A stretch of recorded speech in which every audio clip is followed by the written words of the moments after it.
Hi, I'm Steven Rector, Park Ranger with the U.S. Army Corps of Engineers. You're watching the West Point Lake Update, our monthly show of news and information from on and around West Point Lake. Stay tuned, we'll be right back with our first guest.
Hi, and welcome back. I have with me now Park Ranger Rebecca Fink. Rebecca, thanks for being here today. Thank you.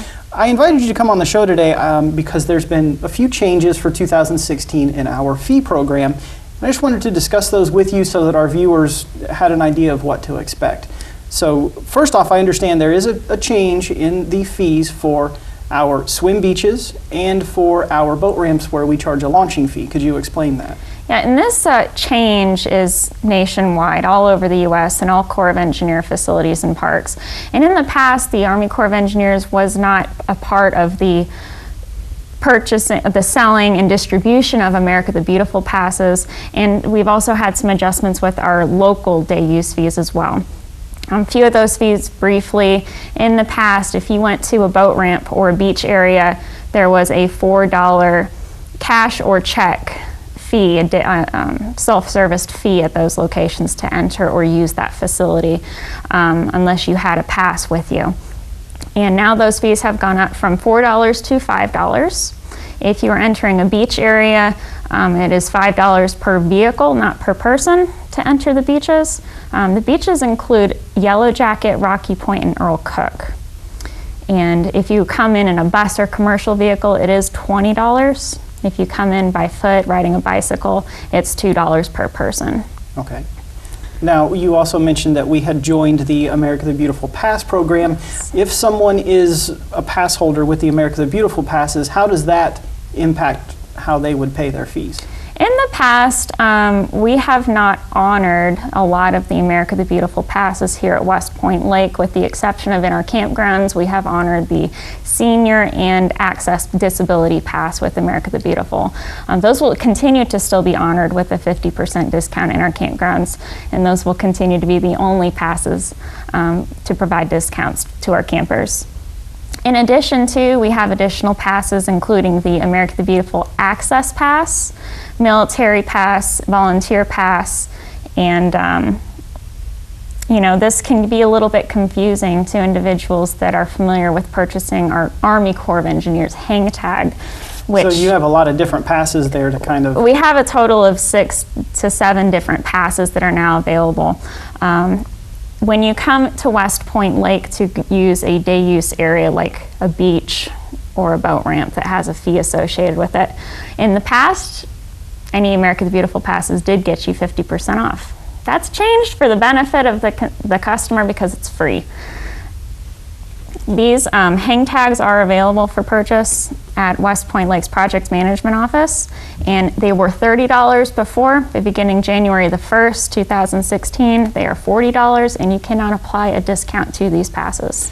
And the reason you can't apply the discount to the passes is because if you hold one of those other passes, you get free entry into the swim beach or free use of those boat ramps. Exactly. If you have America the Beautiful, there is no need for you to purchase one of these because it's free for you to get into any other area.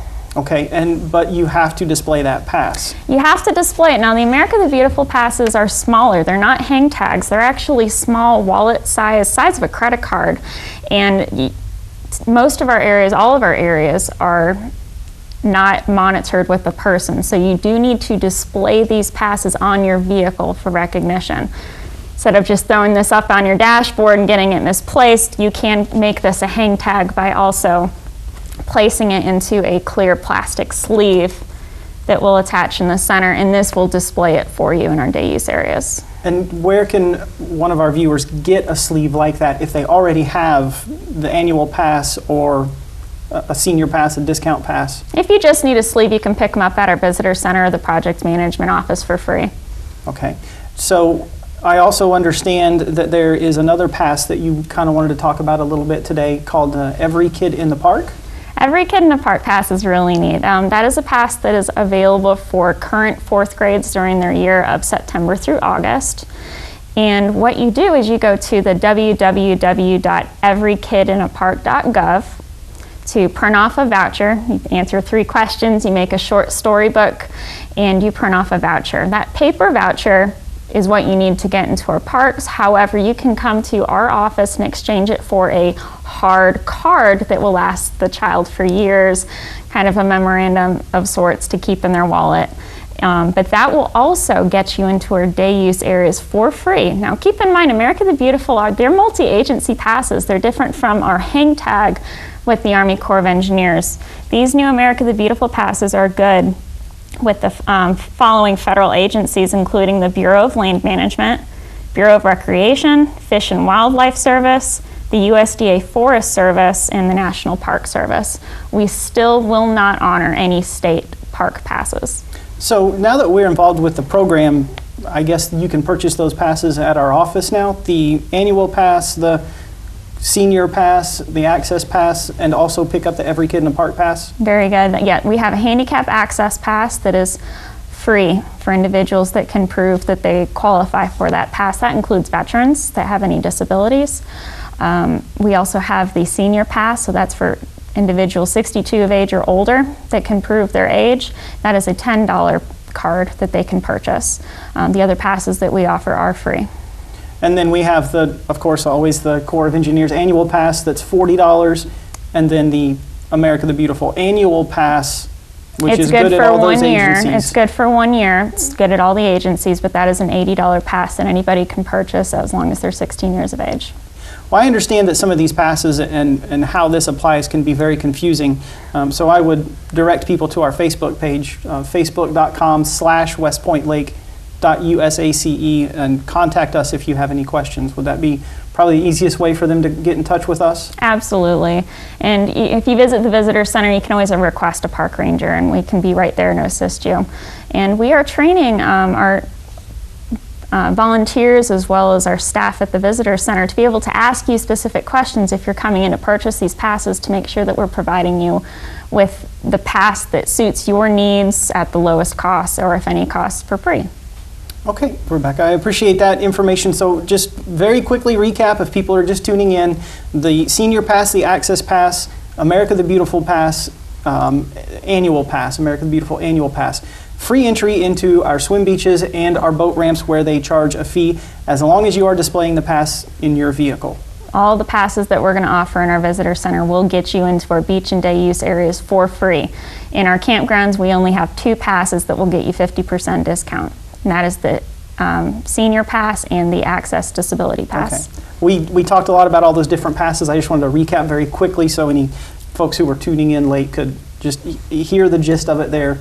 I do have about a minute left with you, Rebecca, and I wanted to give you an opportunity because you're also running the volunteer program, and we're gearing up with a lot of volunteers to be put in place in 2016.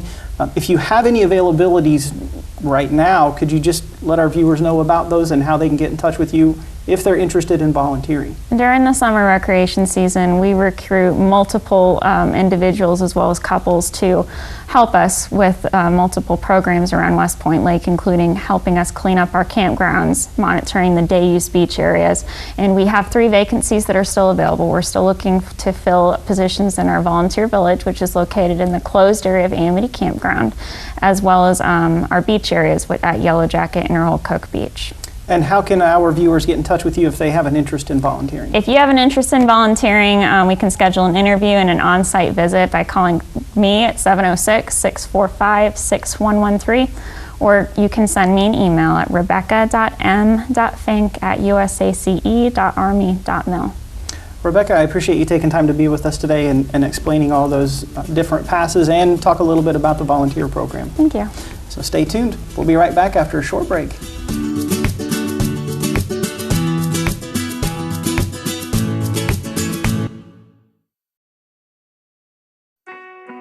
Annoying necessity. Uncomfortable. Hot. I'm super confident, like comfortable in the water. A good time can go bad real fast. You see the lake and it's like a big cushioned pillow you're landing in until you get slammed down and you realize it's a brick wall when you're going that fast. What if you got hit by something and you fall in the water, you're unconscious? It doesn't matter how good of a swimmer you are. Everyone should wear one.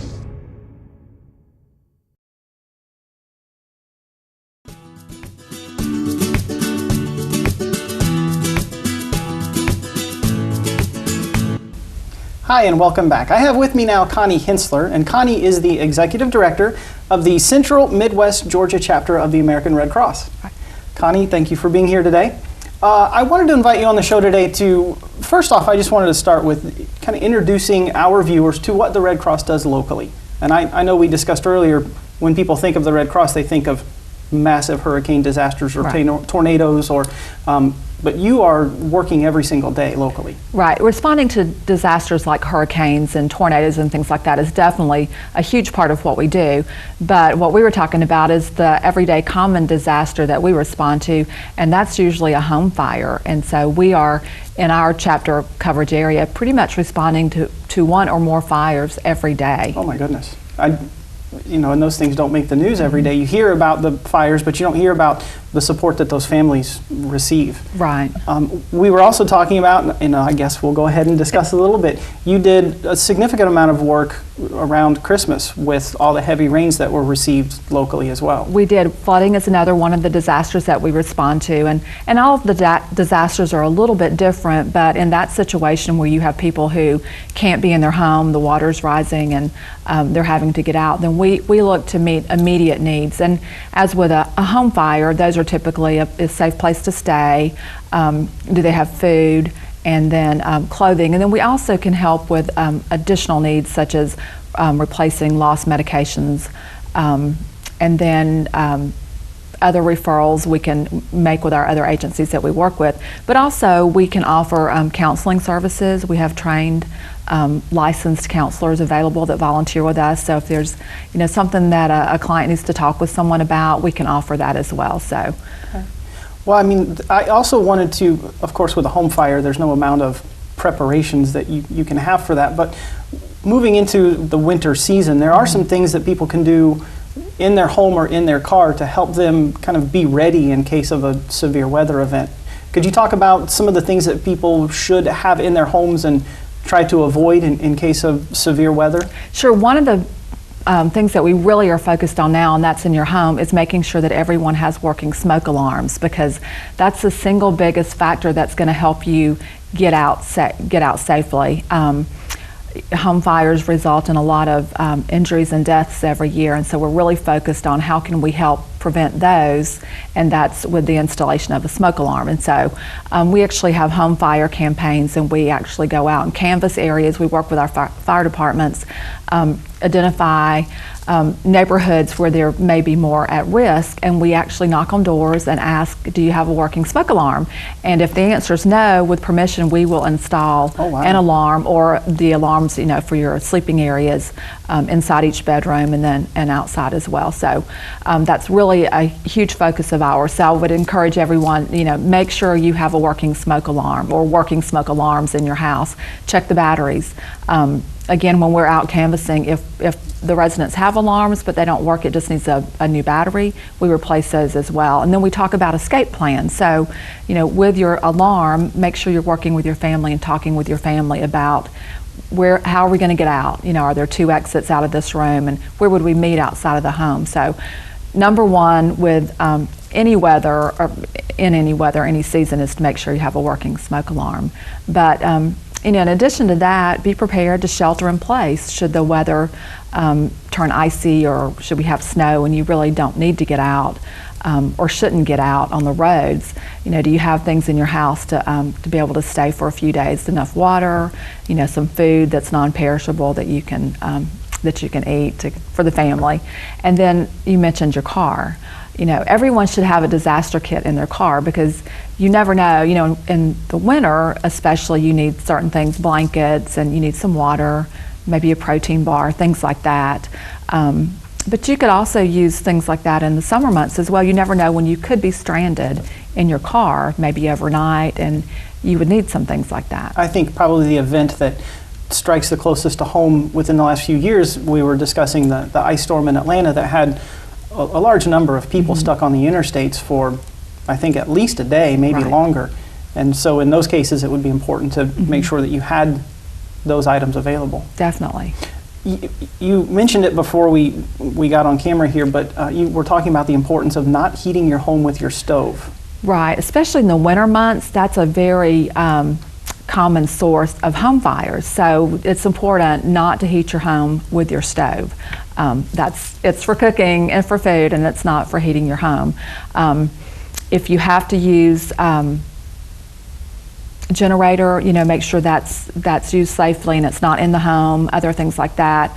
If you have a fireplace and you use that for heat, make sure you've got either a metal or a glass screen up to protect the embers from popping out or logs from rolling off. Make sure it's sturdy enough to keep everything secure back in its place. Connie, there's a lot of things that I know that the American Red Cross does, and one of those is they have lists of things that you can have in your home and in your car to make sure that you have the right amount of items and the right types of items. Where can our viewers go to get that information and maybe get those lists if they'd like to move forward with getting ready for these events? You can go to redcross.org and you can get any of that information. But also we have apps available. The Red Cross Emergency app is one of the best for having the list of all the things you need to be prepared for. It also, you can sign up for different alerts in your area depending on what you think it might be most likely to happen. There are hurricane alerts, there are tornado alerts, other severe weather warnings that will pop up. So it'll give you warning information and it'll also give you the safety information, and those are free apps, so you can just go to your Apple Store or the Google Play Store depending on what type of device you have. Sure. And I know that if our viewers want to get involved either through donating blood or taking a CPR AED course, I'm sure that there's a specific way that they can get in contact with our office locally to volunteer or donate blood or take a CPR course. We would love to have more volunteers. We can't do what we do without volunteers, but definitely there's always a need for blood. And we encourage everyone to get trained in CPR and first aid. You never know when you might be called on to use it. But definitely call our office. It's our local number is 706-884-5818. Go to redcross.org. You can put in our location. You can find it that way. You can also go to redcrossblood.org, put in our zip code, and it'll give you all the available blood donation sites for the day. You can make an appointment, so it's super easy to get the information. Connie, I appreciate you taking the time to be with us today. Some great information. I certainly hope that all our viewers will look up your website and choose to get involved with the American Red Cross. So thank you again. Thank you. And stay tuned. We'll be right back after a short break.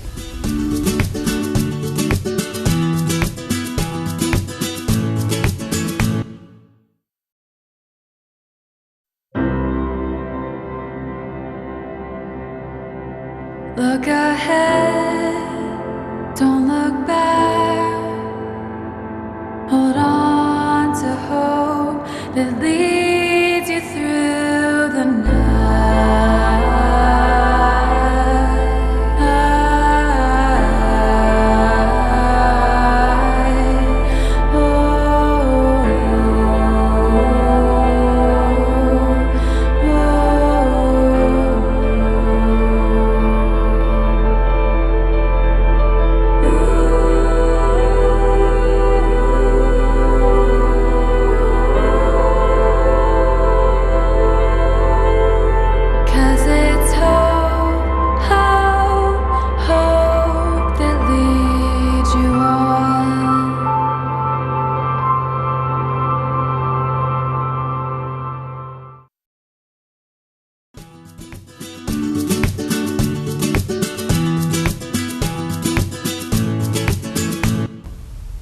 Hi and welcome back. I have with me now Chad Easley. Chad is a paramedic supervisor with American Medical Response. also known as AMR.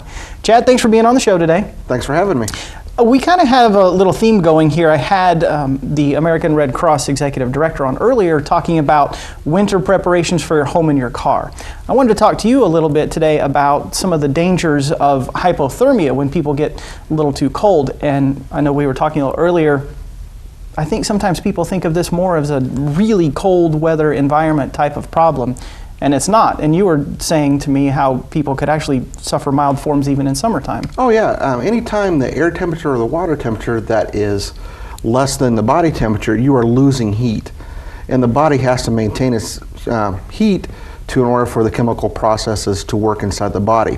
And what happens is the lower the temperature, the lower the circulatory system, the slower chemical reactions, and we can actually expire because of that. And what are some of the earliest signs that someone's body temperature is dropping to a dangerous level? Well, early signs, and you'll probably see it in kids that go to the swimming pools in the summer, is they'll start shivering, goosebumps. Latent signs will also be bluing of the lips, people complaining that they're cold, shivering, they're wanting warmth, and the muscle cramping, fatigue, tired, stuff like that. At what point obviously if you're shivering and your lips are starting to turn blue and you're still able to communicate that, you can start to treat that, but at what point does it really become extremely serious that I need to call 911 and I need to get a medical attention out here for this individual now? Well, if it's a 90-degree day and the kids are at the pool and they get cold, if they're in the reservoir or in a lake, just pull them out of the lake and just have them warm up and dry off. That's usually enough. And kids that are real skinny and no very lean muscle mass, they're going to get cold because they're going to get that moving water is going to drop their temperature. If you're an adult, anything below 60 degrees of water, you need to get out and then actively rewarm them. Get the clothes off, get them dry, get them into a warm environment. If there's any altered level of consciousness, of course, call 911 immediately. Do not give anything by mouth. Do not give any liquor because that thins the blood and creates more problems for us on the scene.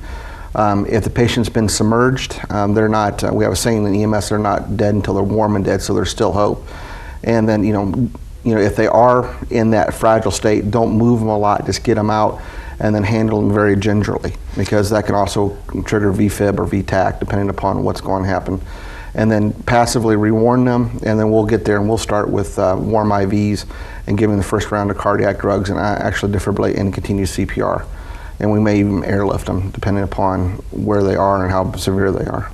One of the things for me is I look at water temperatures at the lake and times a year. I think the water temperature right now is about 45 degrees. It hasn't been all that particularly cold. I mean, we've had some 20-degree mornings here in December and January, and I'm sure it'll get a little cooler moving forward. How quickly does someone, after they were to fall into and just an average person, at 45 degrees with, let's say, a 32-degree air temperature, which I think could be fairly typical for around here, how quickly is that going to be a problem? If you're in the water more than 10 minutes, you're going to be looking at it's time to activate 911 and get them actively rewarmed, starting that process. And at that point, you had talked about first thing is get their wet clothes off of them and then start to put them in a car or wrap blankets around them, or get them dry and get them as warm as possible in a heat source. Build a campfire. Of course, you don't want them too close and catch on fire. Or begin them in a heated building or in a car and start the heating process if you can. Because the whole time they are still losing heat. And once the core temperature, which is the core temperature is between, that's the core of the body, that's where all the important stuff takes place. If that drops below 90, the chances of them surviving is very slim to none. But again, we will try to work them and bring them back, because what's going to happen is the body actually shuts down the peripheral vascular system, the arms, the feet, the legs first, and it tries to do everything to protect the core temperature and maintain the brain and the vital organs. Now we also have a lot of hunting that goes on in the winter time not necessarily near the water, but is there some specific things that hunters should do? Because you don't necessarily have to be submerged to suffer from hypothermia. Are there some tips that you could give for hunters that are getting up early in the morning and maybe going out and walking through the woods, and how should they dress? How should they prepare properly to be out in cold weather? If it's a lot of dew on the leaves and brush, always wear an outer rain jacket that will keep the water off you. Try to keep yourself as warm and dry, and then dress in layers so you can take clothes on and take clothes off, because you can actually make yourself too hot or too cold. Have to use a little common sense with it. It's like I'm from the northern climate in northern Indiana. We always dress in layers. You'd see undergarments on, then you have your normal clothes, your hunting clothes, then you'd have a snowsuit or something on. And that's, so you can, during the day it's going to warm up. When you're moving around, you're going to be hotter, but when you get up on a tree stand or something, you're not going to be as active, and you're going to start to chill, so you want to put the more clothes on. I have always heard that there's a very delicate balance between too many clothes and not enough clothes, because you don't really want to start sweating when it's cold out. Yeah, because that's wet. Anything that's wet is going to take away the heat from the body. So you want to stay as dry as possible. And the things you're going to see when you're hunting, your feet are going to get cold, your hands are going to get cold, and the thing is, that's where you're going to see the frostbite develop first. And frostbite, you're going to see the whitening of the fingers, and maybe latent signs will be turning black or blue. And you never want to rub those together, put them in alcohol or drink alcohol, because that messes with the body chemistry. And when your hands start to get cold, if they start to get too cold, you also have to be very careful about how you warm them up as well. Yeah. You can warm them up too quickly, I understand? Yeah, if you submerge it in hot water, you can actually get a burn. And then, the thing is, for first aid for frostbite is the same thing as a first, second, or third degree burn. Oh, I wasn't aware of that. So it's frostbite and second, third degree burns are very similar in their treatment. Yeah, because the burns still, at the cellular level, still destroy the cells. So you treat it like an open burn, and you'll wrap it in, and they'll debride it, and they'll do all that other kind of good stuff. So make sure you don't get that. None of that sounds like it would be very easy at all. No, it's not very fun. It sounds painful to me. So, Chad, I appreciate you being here today. I definitely wanted to make our viewers aware that cold weather, cold water can create a very dangerous situation. I know you're very busy with the paramedic supervision at AMR, so I appreciate you taking time out of your day today. No problem. That's what I'm here for. And stay tuned. We'll be right back after this short break.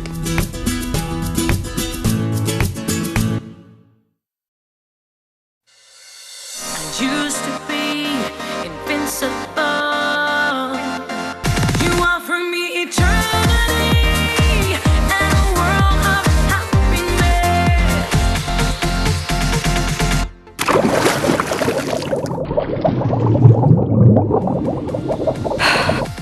You offer me eternity.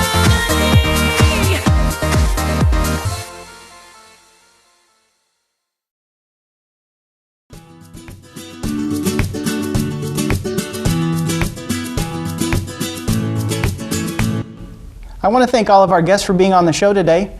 For more information on any of these stories, and for the most up-to-date information on West Point Lake, like our official Facebook page, facebook.com/westpointlake.usace. Also, remember that all of our campgrounds at West Point Lake will be reservable in 2016. Make your reservations now at 877-444-6777 or online at www.recreation.gov.